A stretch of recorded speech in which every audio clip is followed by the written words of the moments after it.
General Musharraf political थे, यानी वो मुल्क के सरबराह भी बन चुके थे और आर्मी चीफ भी थे, तो उसके ऊपर तो तनकीद थी। लेकिन आजकल जो तनकीद की जा रही है, मुझे बड़े अफसोस से कहना पड़ता है कि वो ज़ुबान इस्तेमाल की जा रही है जो हिंदुस्तान की प्रोपेगेंडा मशीन पाकिस्तान की फ़ौज के ख़िलाफ़ इस्तेमाल करती है।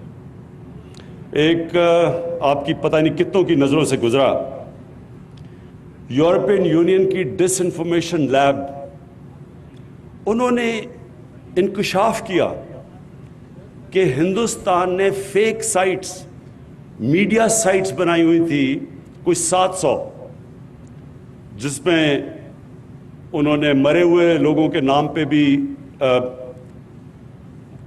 न्यूज़ आइटम्स उनके नाम से भी देते थे, फिर अखबारों के फेक अखबार बनाए हुए थे। और उसका सिर्फ सबसे ज़्यादा मकसद ये था कि पाकिस्तान को एक बुरी नज़र में दुनिया में पेश करें, पाकिस्तान में कहें कि अफरा तफरी पड़ी हुई है, ताकि कोई बाहर से सरमायाकारी ना करे पाकिस्तान में। और फिर पाकिस्तानी फ़ौज को ख़ास तौर पर टारगेट किया गया, क्योंकि हिंदुस्तान चाहता है कि पाकिस्तानी फ़ौज कमज़ोर हो, और अब से नहीं, पहले से वो चाहते हैं। उनकी पूरी एक प्लानिंग है कि दुनिया में पाकिस्तानी फ़ौज को एक ऐसी नज़र पेश किया जाए कि वो एक रोग आर्मी है, वो दहशतगर्द हैं। नरेंद्र मोदी पिछले आर्मी चीफ को तो खुल के कहते थे कि दहशतगर्द है। तो बदकिस्मती से पता ये चला कि ये जो फेक साइट्स थी हिंदुस्तान की, ये इस ऑपोजिशन को भी ये जो APDM है, इसको भी आगे वो प्रमोट कर रहे थे।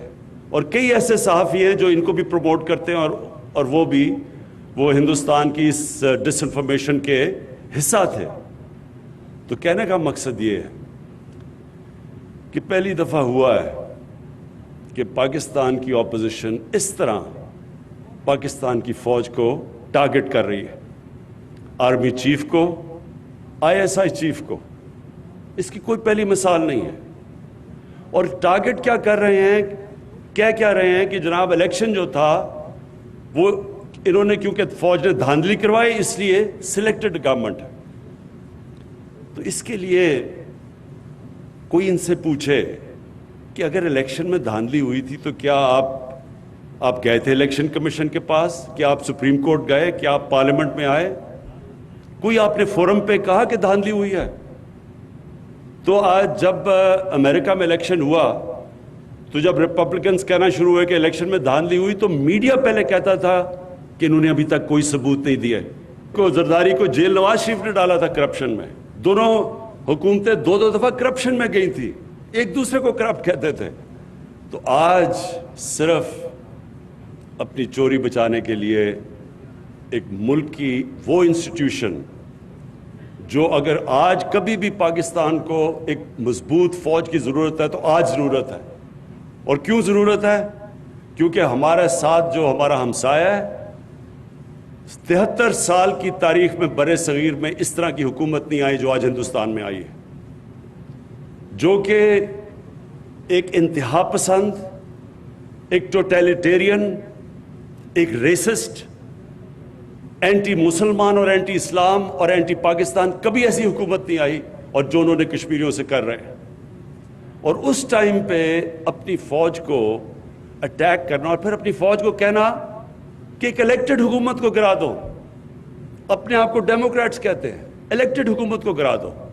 और फिर फ़ौज को कहते हैं कि अगर आर्मी चीफ इलेक्टेड हुकूमत को नहीं गिराता तो फ़ौज उसको हटा दे। यानी मुल्क में फ़ौज को कह रहे हैं कि मिलिट्री कू करो, और कहते हैं डेमोक्रेटिक। तो मैं इसलिए आज इस प्लेटफॉर्म से, क्योंकि ये वो ख़ास तौर पे ये सारा वो इलाका है जिसमें लोगों ने फ़ौज में जाके बड़ी अपने मुल्क के लिए कुर्बानियाँ दी हैं, और आज भी हमारी फ़ौज कुर्बानियाँ दे रही है। जिन्होंने 30 साल में इस मुल्क में चोरी की और आज अरबोपति हैं, और बाहर भी पैसा इनका, और बच्चे भी बाहर हैं।